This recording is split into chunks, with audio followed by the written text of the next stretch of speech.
میں اکثر امی کے ساتھ ایک بابا صاحب کے پاس دعا کروانے جاتی تھی۔ ان کا پرنور چہرہ دیکھ کر ایک انجانے سے سکون کا احساس ہوتا تھا۔ بابا کی عمر اس وقت میرے والد سے زیادہ ہوگی، لیکن جو طمانینت ان کے چہرے پر تھی وہ ٹھنڈی چھاؤں کے جیسی تھی۔ اس طمانینت سے میرے باپ کا چہرہ محروم تھا۔ وہ دال روٹی کے چکر میں پھنسے رب سے شکوہ کرتے نظر آتے تھے۔ پہل بابا کے پاس بہت کم لوگ آتے تھے۔ رفتہ رفتہ اس تعداد میں اضافہ ہوتا چلا گیا۔ بابا جی کی کرامات کا بھی جو چرچا ہونے لگا، ان کی دعاؤں میں اثر ہے۔ ان کی عبادت گزاری کی وجہ سے ان کا مسکن ایک چھوٹا سا کمرہ تھا جو کمیٹی کی حدود میں بنا ہوا تھا۔ ان کی رہائش گاہ ہمارے گھر سے کچھ فاصلے پر تھی اور ہماری چھت سے صاف نظر آتی تھی۔ بابا کی کوٹھڑی کو چھت کی منڈیر سے دیکھنا میرا محبوب مشغلہ تھا۔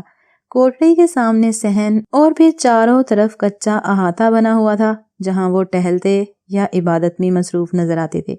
ان کو سجدے میں دیکھ کر مجھ کو سکون ملتا تھا۔ عمر گزرنے کے ساتھ ساتھ جب میں شعور کی منزل طے کرنے لگی تو کئی سوالات میرے ذہن میں گل بلانے لگے۔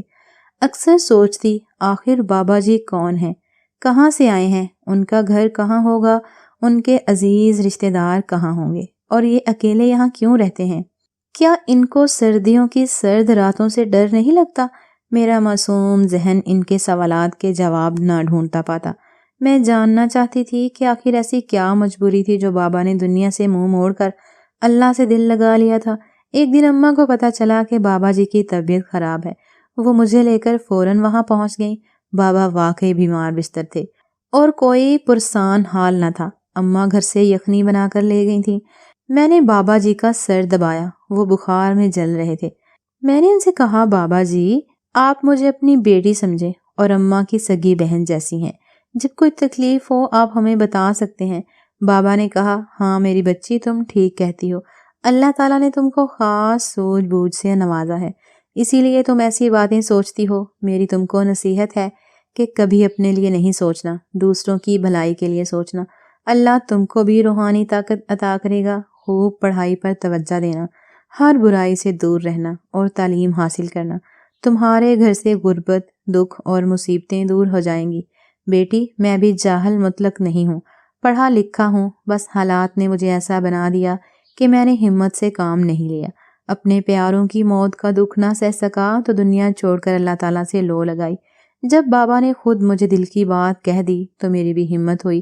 تبھی میں نے کہا بابا آپ نے مجھے سچے دل سے بیٹی کہا ہے، تو آج مجھے بتائیں کہ آپ کون ہیں اور وہ کیا حالات تھے جن کی وجہ سے آپ دنیا اور اپنے تمام رشتے چھوڑ کر یہاں اس مقام پر آ گئے ہیں۔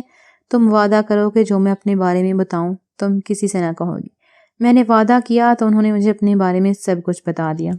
کہنے لگے بیٹی میرا تعلق ایک ایسے گھرانے سے ہے جہاں روایتوں کی ایک چھوٹی سی دنیا آباد تھی۔ تعلیم حاصل کرنے پر شدید دشواریوں کا سامنا کرنا پڑتا تھا، کیونکہ تعلیم ان کے ذہنوں کو منور کر دیتی تھی جو عام روایتوں کے غلاموں کو گوارا نہ تھا۔ ہمارے ساتھ بھی یہی ہوا۔ میرے والد صاحب نے تمام مخالفتوں کے باوجود تعلیم کا دامن ہاتھ سے نہ چھوڑا۔ والد صاحب اپنے شوق کے بل بوتے پر اعلیٰ تعلیم حاصل کر لی اور شہر آ گئے۔ وہ اب کسی تعلیم یافتہ گھرانے میں شادی کرنا چاہتے تھے، مگر یہ خواہش ہی رہی، کیونکہ ہمارے دادا نے عزت کا معاملہ کہہ کر ان کی شادی اسی لڑکی سے کرا دی جس سے وہ منسوب ہو گئے تھے۔ والدہ ایک سیدھی سادھی خاتون تھیں، ہیرا پھیری سے ان کا دور دور تک واسطہ نہ تھا۔ شادی کے بعد میرے والد نے صبر کر لیا اور اماں کو اپنے رنگ میں ڈھالنے کی بھرپور سعی کرنے لگے۔ اماں نے بھی کوشش کی اور خود کو کافی حد تک بدل لیا۔ میرے بڑے بھائی بھی تعلیم یافتہ اور ایک سرکاری افسر تھے۔ وہ عمدہ خیالات کے مالک بھی تھے۔ گھر کا انتظام، مالی طور پر استحکام ان کی فراست اور کمائی پر تھا۔ ان کی شادی بھی والد صاحب نے چچا کی بیٹی سے کرا دی۔ یہ لڑکی تعلیم یافتہ نہ تھی، مگر دادا کی خواہش پر بھائی منصور کو اس سے شادی کرتے ہی بنی۔ اب صورتحال یہ تھی کہ گھر کی عورتیں ان پڑھ مگر مرد تعلیم یافتہ تھے۔ بھابھی نے آتے ہی ہماری زندگی کو تھوڑا سا مشکل بنا دیا، مگر میرا بھائی صبر اور سکون سے حالات کا مقابلہ کر رہا تھا۔ وہ بیوی کو کچھ نہیں کہتے بلکہ سمجھاتے رہتے کہ تم صبر و تحمل سے رہنا سیکھو، چھوٹی چھوٹی باتوں پر پریشان ہونے یا کرنے کی کوئی ضرورت نہیں، جو بات مجھ سے کہہ دیا کرو میں خود تمہاری پریشانی دور کر دیا کروں گا۔ بھابھی پر ان کی باتوں کا اثر ہوتا تھا۔ انہوں نے خود کو ہمارے گھر کے ماحول کے مطابق ڈھالنا ضرور شروع کر دیا تو ان کا رویہ بہتر ہونے لگا۔ اب والدہ نے میری شادی کے بارے میں سوچا۔ اس وقت میں تعلیم حاصل کرنے میں لگا ہوا تھا۔ میرا ارادہ ڈاکٹر بننے کا تھا۔ انہی دنوں میرے چچا زاد کی شادی تھی اور ہمیں گاؤں جانا تھا۔ میں نے 12ویں کے پرچے دیے، ابھی پریکٹیکل باقی تھے، چنانچہ کتابیں ساتھ رکھ لیں کہ گاؤں میں شادی بھی اٹینڈ کر لوں گا اور جب وقت ملے گا پڑھائی بھی کر لوں گا۔ گاؤں جاتے ہوئے میں ہمیشہ پرجوش ہوا کرتا تھا۔ مجھے قدرتی مناظر بہت پسند تھے اور ہمارا گاؤں تو پہاڑ کے دامن میں واقع تھا جو ہماری بستی پر ایک خوبصورت سائبان کی مانند سایہ فکن تھا۔ ہم شادی سے ایک دن پہلے گاؤں پہنچے۔ ہم کافی لمبا سفر طے کر کے آئے تھے، اس لیے آرام کے لیے اندر چلے گئے، لیکن میں گھر میں بیٹھنے نہیں آیا تھا۔ میں پہاڑ کی طرف چل پڑا۔ ابھی میری رشتہ داروں سے بھی ملاقات نہ ہو سکی تھی۔ اللہ تعالیٰ کی قدرت اور خوبصورتی میں محو چلتا چلتا جا رہا تھا کہ اچانک میری ٹکر ایک لڑکی سے ہو گئی۔ اس کے پاس ماحول کا اثر تھا یا واقعی خوبصورتی تھی؟ اجلی اجلی دودھ جیسی سفید رنگت، بڑی بڑی کالی آنکھیں اور چہرے پر حیا کی سرخی۔ میں نے اسے دیکھا تو دیکھتا رہ گیا اور وہ ناگواری سے مجھے دیکھتے ہوئے میرے پاس سے گزر گئی۔ مجھے اس کے خد و خال مانوس لگے۔ میں نے وہیں درخت سے ٹیک لگا کر تھوڑا سستانے کے لیے آنکھیں بند کر لیں۔ تبھی مجھے اپنے کندھے پر کسی کے ہاتھ کا لمس محسوس ہوا۔ آنکھیں کھولیں تو سامنے میرے چچا زاد بھائی کھڑا تھا جو مجھے گھر میں نہ پا کر ڈھونڈتا ہوا یہاں آ گیا تھا۔ اس نے نہایت گرم جوشی سے مجھے سینے سے لگا لیا۔ ہم اس کی شادی میں یہاں آئے تھے۔ ہم باتیں کرتے ہوئے گھر پہنچ گئے۔ گھر میں داخل ہوتے ہی میں حیرت اور خوشی سے چلا اٹھا کیونکہ سامنے وہی لڑکی بیٹھی ہوئی تھی جو مجھے پہاڑ پر ملی تھی۔ وہ مجھے دیکھ کر گھبرا گئی۔ میں نے زمان سے پوچھا، یہ کون ہے؟ وہ بولا، تم نہیں جانتے؟ یہ میری چھوٹی بہن بختاور ہے۔ جب تم لوگ شہر چلے گئے تھے تب یہ بہت چھوٹی تھی، تبھی تم اس کو نہیں پہچان سکے۔ میں نے اس کو بچپن میں دیکھا تھا، تبھی مجھے اس کے خد و خال جانے پہچانے سے لگے تھے۔ اسی دن فیصلہ کر لیا کہ میری شریک حیات یہی لڑکی ہوگی، جبکہ بھابھی کے کہنے سے بھائی صاحب نے سوچ رکھا تھا کہ وہ میری شادی اپنی بیوی کی بہن سے کریں گے۔ جبکہ بھابھی کے کہنے سے بھائی صاحب نے سوچ رکھا تھا کہ وہ میری شادی اپنی بیوی کی چھوٹی بہن سے کروا دیں گے۔ بے شک میں بختاور کو نہ دیکھ لیتا تو اپنے بھائی کی بات نہ ٹالتا۔ میں جو کتابیں لے گیا تھا وہ ویسے ہی لے آیا۔ 2 روز بعد میرا پریکٹیکل تھا۔ مجھے میڈیکل کالج میں داخلے کے لیے میرٹ بنانا تھا۔ شادی کے 15 روز بعد زمان اپنی بیوی کے ساتھ ہمارے گھر آیا۔ والد صاحب نے ان کی دعوت کی تھی۔ زمان نے مجھے بتایا کہ وہ شہر میں کوئی کاروبار کرنا چاہتا ہے کیونکہ گاؤں میں تھوڑی بہت کاشتکاری سے گزر بسر نہیں ہوتی۔ میں نے کہا تم شہر آ جاؤ۔ چچا نے بختاور کو پرائمری تک تعلیم دلوائی تھی۔ اس کی بھی خواہش تھی کہ شہر میں تعلیم حاصل کر سکے۔ کچھ دنوں بعد زمان گاؤں سے کچھ زمین بیچ کر سرمایہ لے آیا اور اپنا کاروبار شروع کر دیا۔ میں بھی اسی کے کاروبار میں ہاتھ پٹانے لگی۔ ان دنوں میں FSC کر چکا تھا اور فارغ تھا۔ میڈیکل کے لیے ابھی داخلے شروع نہیں ہوئے تھے۔ بابا جان نے کاروبار میں میری دلچسپی دیکھی تو اپنے سیٹ سے مجھے کچھ سرمایہ لے کر دے دیا کہ میں بھی زمان کے ساتھ کاروبار میں شریک ہو جاؤں۔ ہم نے مل کر مارکیٹ میں کپڑے اور برقی آلات کی دکان کھول لی۔ کاروبار اللہ کے فضل سے چل پڑا۔ اب زمان گھر والوں کو بھی شہر لے آنا چاہتا تھا۔ وہ اپنے کنبے کی رہائش کے لیے مکان ڈھونڈنے لگا۔ میں چاہتا تھا اسے کہیں ہمارے گھر کے نزدیک مکان مل جائے۔ ہم ایک قدیمی محلے میں رہتے تھے اور ہمارا گھر بھی دادا پردادا کے زمانے سے بنا ہوا تھا۔ پرانا تھا لیکن مضبوط اور وسیع تھا۔ لہٰذا والد صاحب نے کہا کہ تم لوگ فی الحال ہمارے مکان کے ایک حصے میں رہو، اگر تنگی محسوس ہو تو اطمینان و سکون سے اپنے لیے رہائش ڈھونڈ لینا۔ میں نے بھی زور دیا تو اس نے ہماری بات مان لی اور امی جان نے مکان کا آدھا حصہ جو تقریباً خالی رہتا تھا ان کو رہنے کے لیے دے دیا۔ ہم سب خوش تھے کہ ہمارے قریبی رشتہ دار آ گئے تھے اور گھر میں رونق ہو گئی تھی، لیکن بھابھی خوش نہیں تھی۔ وہ اکھڑی اکھڑی رہنے لگی۔ میں اب نتیجے کے انتظار میں تھا اور کاروبار پر بھی توجہ دے رہا تھا۔ بابا جان حیران تھے کہ ایک لا ابالی لڑکا اتنی جلدی کیسے عملی زندگی میں جذب ہو گیا۔ میرا رزلٹ اچھا آیا۔ میڈیکل کالج میں داخلے کی ٹھانی۔ والد خوش تھے کہ میں نے اتنی محنت کی تھی اور اب میرے لیے میڈیکل میں داخلہ کچھ مشکل نہ تھا۔ میں سوچ بچار میں تھا کہ کیا کروں۔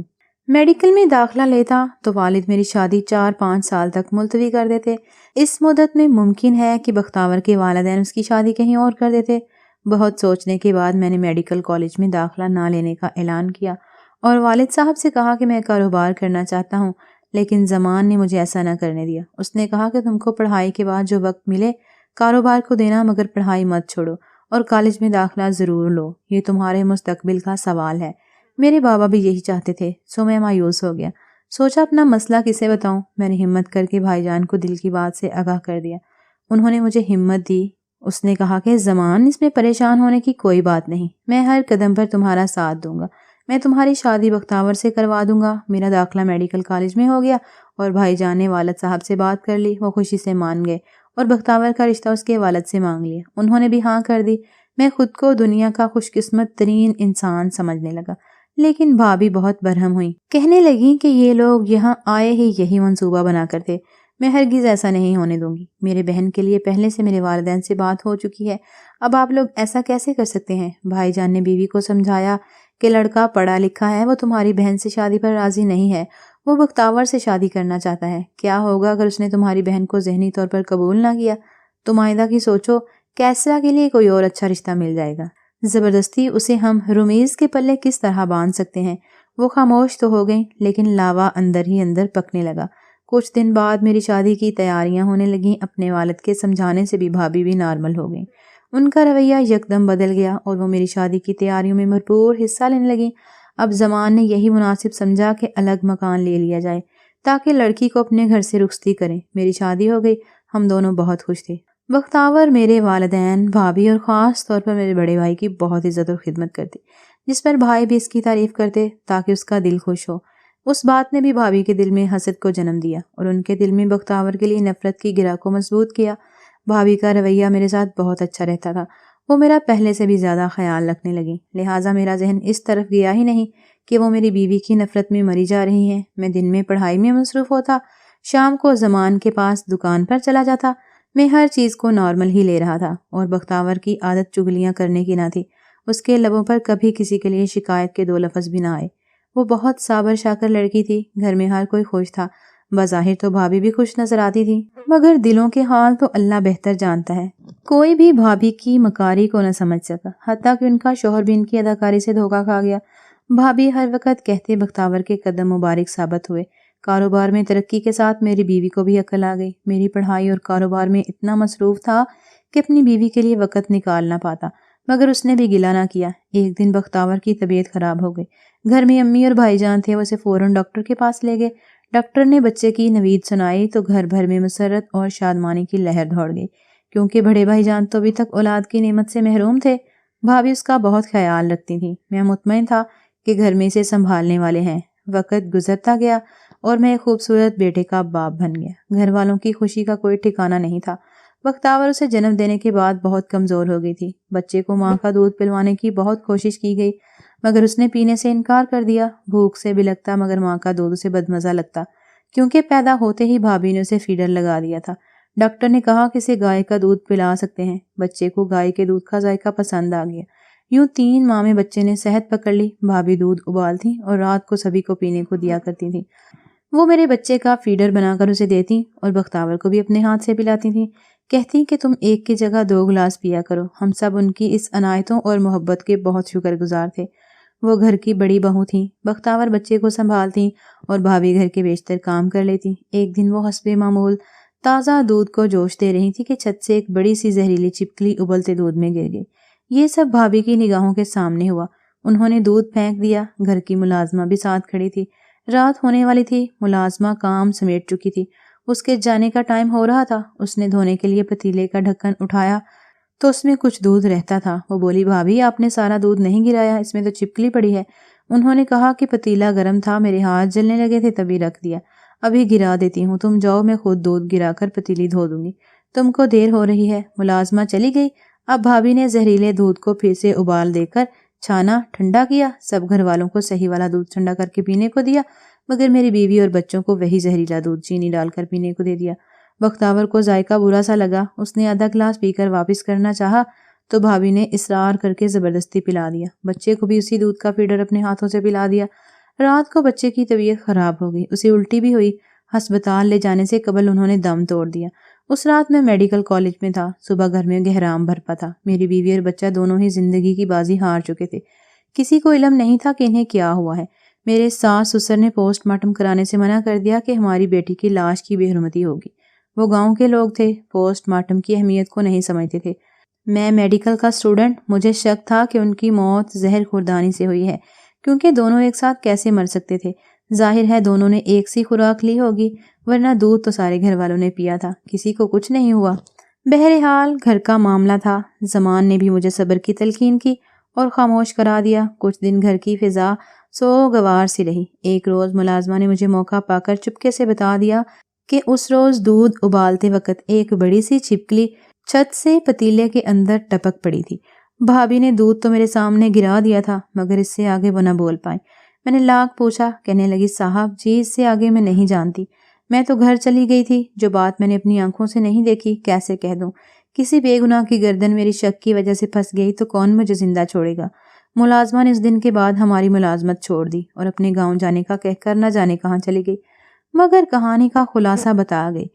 کہتے ہیں کہ عقل والوں کے لیے اشارہ کافی ہوتا ہے۔ میرے دل کا بوجھ جب بہت بڑھ گیا، میں نے یہ بات بھائی جان سے کہہ دی۔